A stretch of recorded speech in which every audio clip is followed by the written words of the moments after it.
Previamente le paso un elemento que nos permitirá justamente entrar ya al contexto de ese diálogo que vamos a tener enseguida.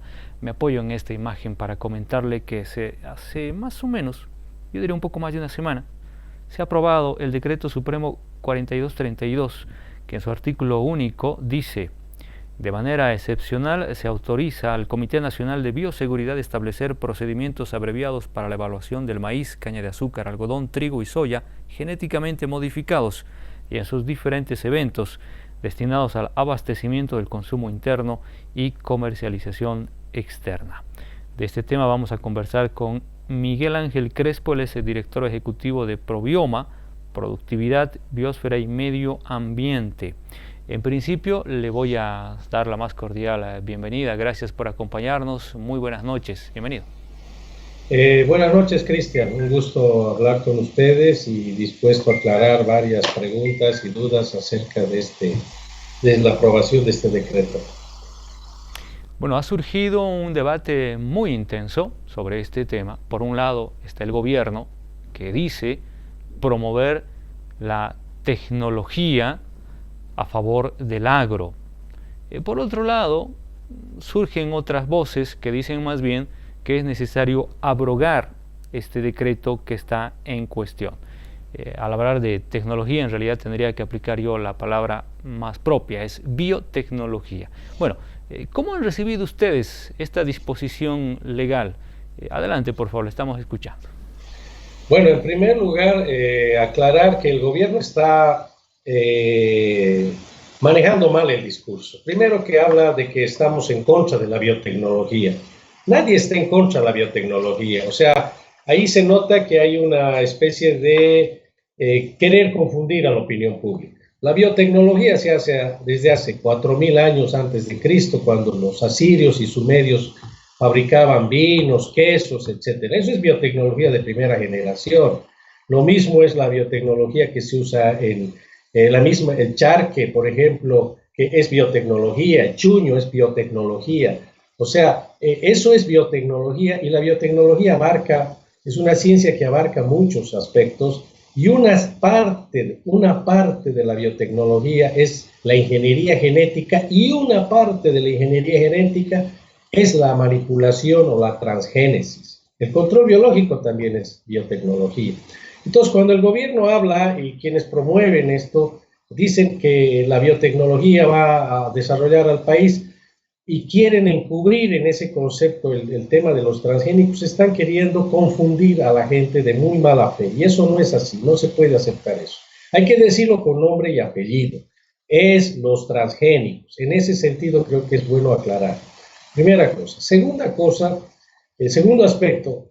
Obviamente esto transgrede la Constitución Política del Estado. Creo que se ha señalado permanentemente que en su artículo 255 prohíbe la importación, producción y comercialización de organismos genéticamente modificados, transgrede las leyes nacionales como la Ley 300 de la Madre Tierra, Ley 144 de la Revolución Productiva, la Ley 71 de la Madre Tierra, en la Ley 3525 de Fomento a la Agricultura Ecológica, el Protocolo de Bioseguridad de Cartagena, del Convenio de Biodiversidad suscrito el año 2000, y obviamente hay otros decretos, etcétera, ¿no?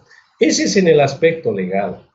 Pero lo más grave de esto, el segundo aspecto, es que pone en riesgo la ya deteriorada seguridad y soberanía alimentaria.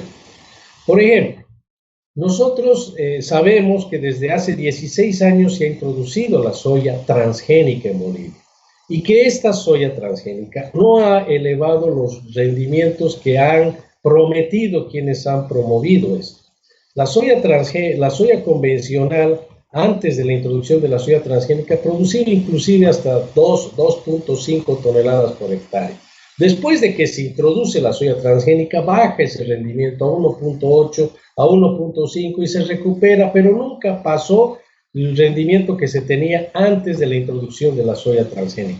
Es más, la soya convencional que se usaba antes llegó a tener hasta rendimientos de 3.5. Entonces eso nos muestra que es un mito, es una falacia el decir que los transgénicos incorporan más rendimiento. Pero lo más grave de esto es que en los últimos 10 años o 12 años hemos ido desplazando la producción de otros alimentos que son importantes para la alimentación de los seres humanos, como es el caso de la producción de cereales, trigos, hortalizas, frutas, tubérculos, energizantes, fibras, derivados de la miel, derivados de frutas nativas que existen en la Amazonía, Chiquitanía, etc.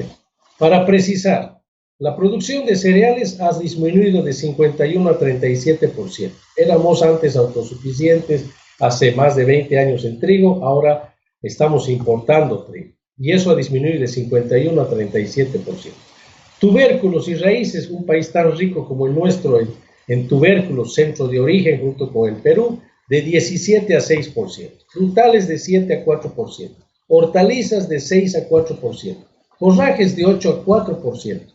Pero los cultivos de oleaginosas, en este caso la soya, se ha incrementado de 12 a un 45%. Y estos son datos del INE, son datos oficiales. Entonces, por esta razón, nuestro país ha dejado de ser un país autosuficiente y ha llegado a ser un país importador de alimentos, de trigo, tubérculos, hortalizas, frutas, por un valor de 666 millones de dólares en el 2018. Bueno, usted me está dando datos de verdad muy relevantes. Permítame, por favor, remarcarlos haciendo una pequeña sistematización. Usted me decía, por ejemplo, primero, argumenta claramente la diferencia que existe entre biotecnología y transgénicos, lo cual me parece importante. Segundo, nos hace referencia al decreto 4232 respecto a otras normativas. Usted me dice que hay ciertos problemas en relación a la normativa, este decreto y otras leyes. Entonces, en base a eso, podría yo decir, por ejemplo, que el decreto supremo, el 4232, vulnera la Constitución Política del Estado y otras leyes. ¿Estaría haciendo una afirmación correcta? Correcto, vulnera, transgrede otras leyes. Y un decreto no puede estar por encima de la Constitución y las leyes. Bien, ahora voy al tercer punto. Usted me dice que los transgénicos ponen en riesgo la soberanía alimentaria del país, pero al mismo tiempo refiere un antecedente que hemos entendido, nos permite saber o simplemente tener en cuenta algo que ya en el país se está dando desde hace varios años atrás, que es la presencia de cultivos transgénicos de soya, ¿sí? En esa misma línea yo tengo un dato que quiero compartir con usted, por favor, para ver si estamos hablando exactamente de lo mismo. El uso de semillas de soya transgénica, GRR, data del 5 de abril. Tengo la referencia de que hay una resolución administrativa del SENASAC y luego surge una resolución ministerial, la 001-2005, que autoriza precisamente la producción de esta soya transgénica. Estamos hablando de lo mismo, ¿no?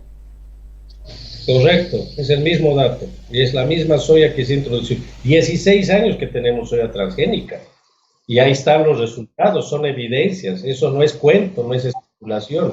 Y eso lo reconocen la CAO también y ANAPO en sus memorias, de que no ha subido el rendimiento. Y es soya transgénica.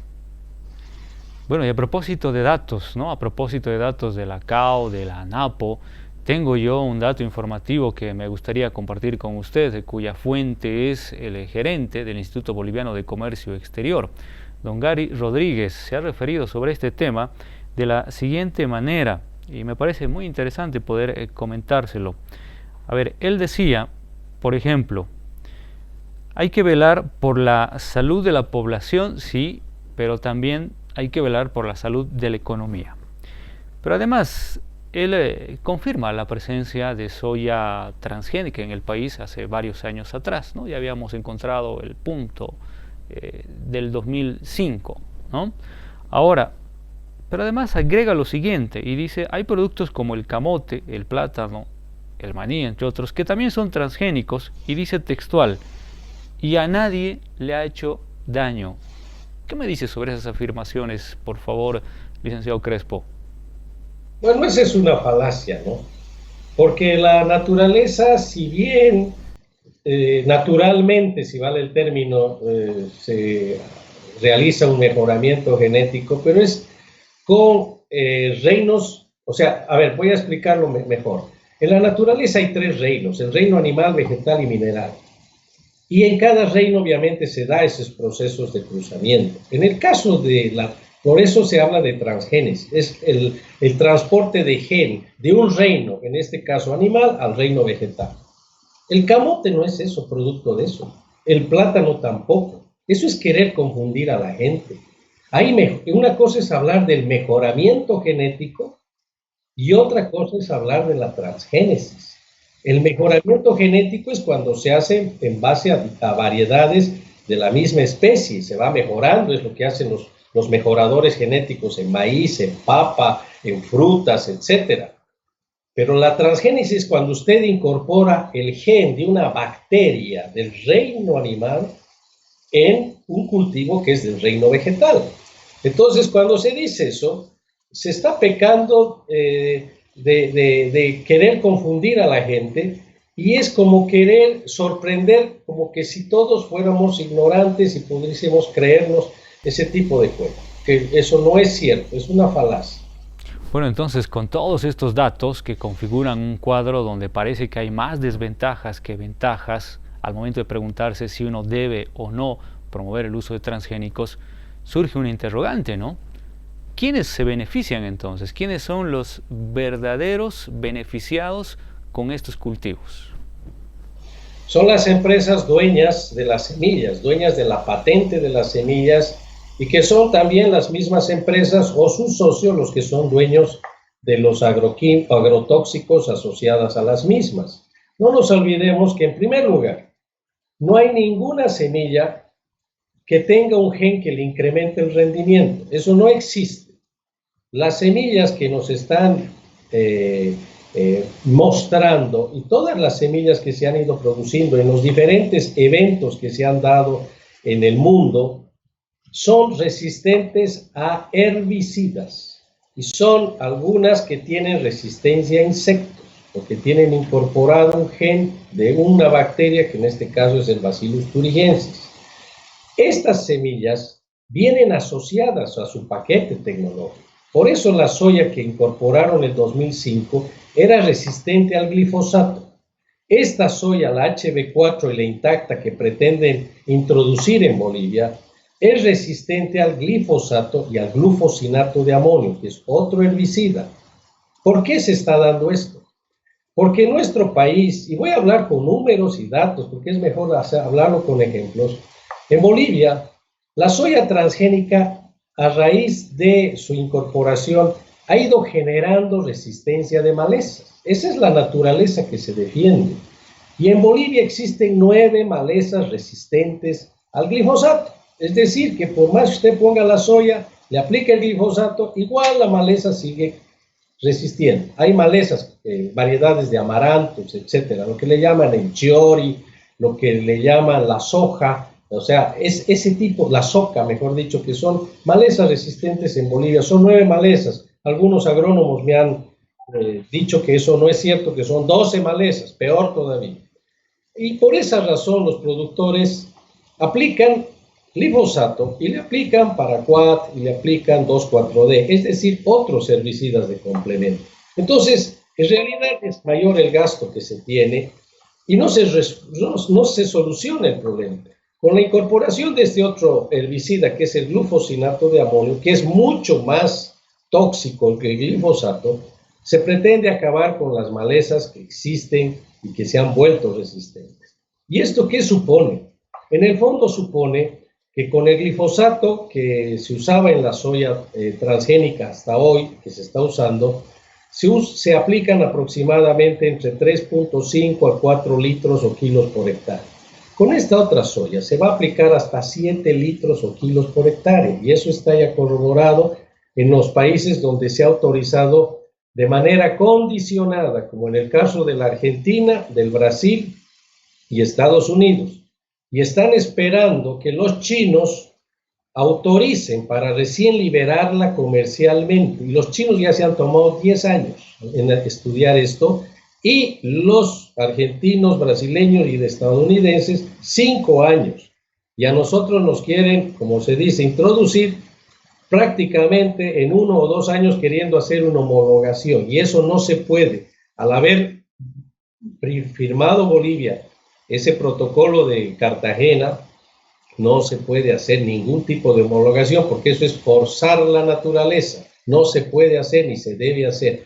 Entonces nos quieren introducir una soya que no ha sido ni siquiera liberada comercialmente, pero que además va a soportar esa cantidad de herbicidas y eso supone un impacto. Entonces, eso de que vamos a ahorrarnos en el uso de herbicidas, de insecticidas, etcétera, vamos a bajar, es un cuento, porque ya lo hemos visto con la soya transgénica desde el 2005 a la fecha, se ha incrementado en más del 150% el uso de herbicidas y de agrotóxicos.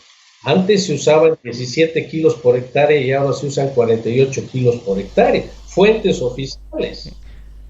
Permítame aclarar algo de manera muy puntual. Usted me dice, quieren introducir una soya que ni siquiera ha sido liberada comercialmente. A ver, yo sé que usted ya nos ha explicado este tema, pero quiero que quede absolutamente claro. ¿Qué significa eso? A ver, explíquenos un poquito más, por favor. No, no ha sido liberada porque obviamente no está dispuesta para la venta masiva. No está dispuesta. Es una venta condicionada, o sea, liberada condicionalmente para pruebas y ensayos. Y quieren eso hacerlo a Bolivia.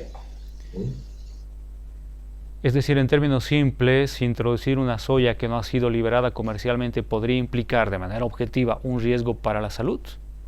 Correcto. Pero además, la pregunta de fondo es, ¿necesitamos más soya transgénica? Teniendo en cuenta que otros cultivos que son de importancia para la nutrición y la dieta de los bolivianos han sido desplazados y tenemos que importar alimentos, ¿necesitamos más soya transgénica de este tipo? Bueno, es de verdad muy interesante esto, ¿no? Y hasta podríamos encontrar ciertas contradicciones y paradojas, por ejemplo, en las declaraciones de la ministra de Desarrollo Rural y Tierras. Ella dice que ante este panorama de la pandemia del coronavirus, lo que se tiene que hacer es asumir un desafío de producir más, ¿no? Hace alto énfasis en el rendimiento. Bueno, hay evidentemente este tipo de cosas que uno no termina de entender, ¿no? Claro, mire, yo le voy a hacer una analogía acá. El problema de la agricultura en Bolivia es un problema estructural. Es como si usted tuviera su casa que se está cayendo por un problema de que los cimientos están mal hechos, ¿no? Las columnas igual están deteriorándose. ¿Qué es lo que va a hacer usted? ¿Lo va a traer a un pintor que le pinte la puerta para solucionar el problema? ¿O va a traer a un ingeniero, un arquitecto que realmente le resuelve el problema desde los cimientos, para que no se termine de caer esa casa? Eso es el tema de la agricultura. Pretenden solucionar el problema trayendo una semilla milagrosa. No existe y no vamos a solucionar el problema de alimentos tomando en cuenta que hemos desplazado todos los que le he mencionado con una semilla milagrosa de soya. Porque para que se dé rendimiento se tienen que tener cumplir 4 requisitos. Y eso lo sabe cualquier agrónomo o cualquier agricultor o campesino o indígena. Primero tiene que tener una buena semilla. En segundo lugar, tiene que tener suelos aptos para ese cultivo y para sembrar esa semilla. En tercer lugar, tiene que hacer un buen manejo de ese cultivo, un buen manejo. Y en cuarto lugar, le tiene que acompañar el clima. Si usted no tiene esos 4 requisitos, mal va a poder cumplir o va a poder elevar sus rendimientos. Por más que esa semilla sea nuclear, atómica, lo que sea. Por eso yo le digo, no se va a resolver el problema de la alimentación con un transgénico y una semilla milagrosa de un cultivo que además no es importante para la seguridad y soberanía alimentaria. Dirán muchos, sí, es para destinar a la comida de los pollos, del ganado, de los chanchos, etcétera. Sí, pero ¿acaso es eso el total de nuestra alimentación? No nos olvidemos que los bolivianos tenemos un 24% de población subnutrida. Y aquí viene la otra pregunta. ¿Cómo fortalecemos el sistema inmunológico de los bolivianos? Vamos a fortalecer con aceite, con azúcar, con fideo. No vamos a fortalecer con eso solamente.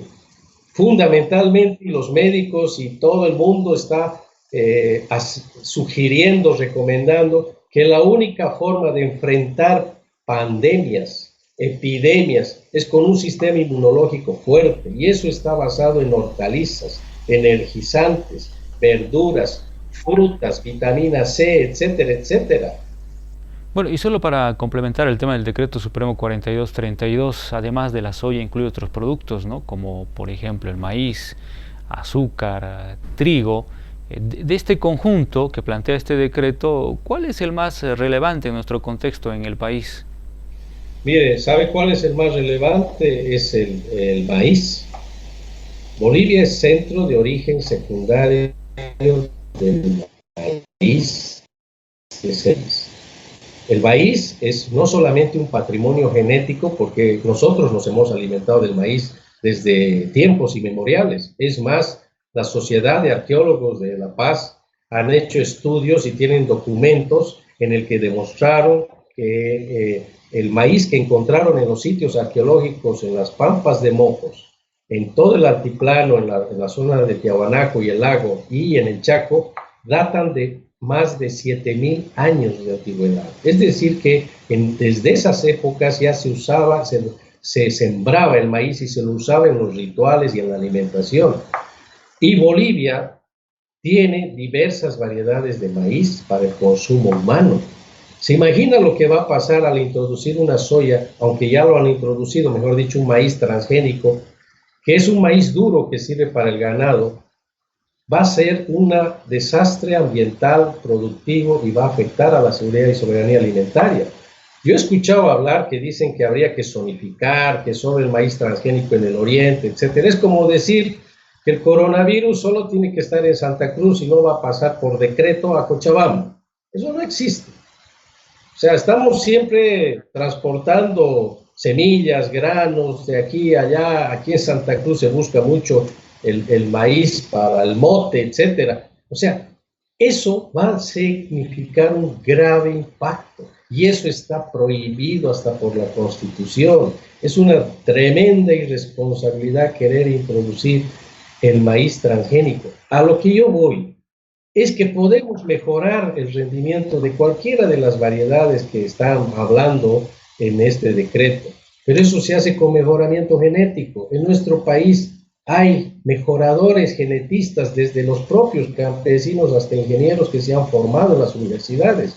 ¿Se imagina lo que significará esto ya nomás para eliminar cualquier posibilidad de investigación? Un país que no hace ciencia no es un país libre. O sea, no va a haber investigadores. Vamos a nada más aceptar el paquete de semillas con los agrotóxicos asociados a las mismas y a comprar y encima a pagar la patente, porque estas empresas tienen que cobrar una patente por las inversiones que han realizado. ¿Y para qué? La pregunta es, ¿necesitamos esos transgénicos para la alimentación? Esa es la gran pregunta. El gobierno o cualquier estado debería hacer una especie de política de estado, un plan desde abajo para decir qué es lo que se necesita y qué es lo que hay que desarrollar sin necesidad de acudir a la transgénesis. A lo largo de esta entrevista usted ha planteado varias preguntas que me parecen muy importantes. Ahora yo quiero, por favor, que me permita plantearle un interrogante a usted, porque he escuchado en la voz de muchos ciudadanos y seguramente esta pregunta va a ser cada vez más frecuente, más escuchando, por ejemplo, a nuestras autoridades, ¿no? Lo que ha dicho la ministra Capobianco, por ejemplo. Ella se ha presentado en una conferencia de prensa, ha mostrado una serie de productos que están en el mercado diciendo que tienen transgénicos, que hace tiempo se comercializan en el país y que no ha generado ningún problema de salud. Entonces la gente se pregunta, finalmente algo muy sencillo, pero reitero, me parece que es importante que esto quede claro. La gente dice, ¿hace daño o no hace daño finalmente a la salud consumir productos transgénicos? ¿Qué me diría usted? Mire, le voy a responder de la siguiente manera. Los transgénicos van asociados a agrotóxicos y en este caso el glifosato y el glufosinato de amonio y otros agrotóxicos actúan como inmunopresores, es decir, que afectan al sistema inmunológico. Al afectar al sistema inmunológico, obviamente bajan los niveles de defensa.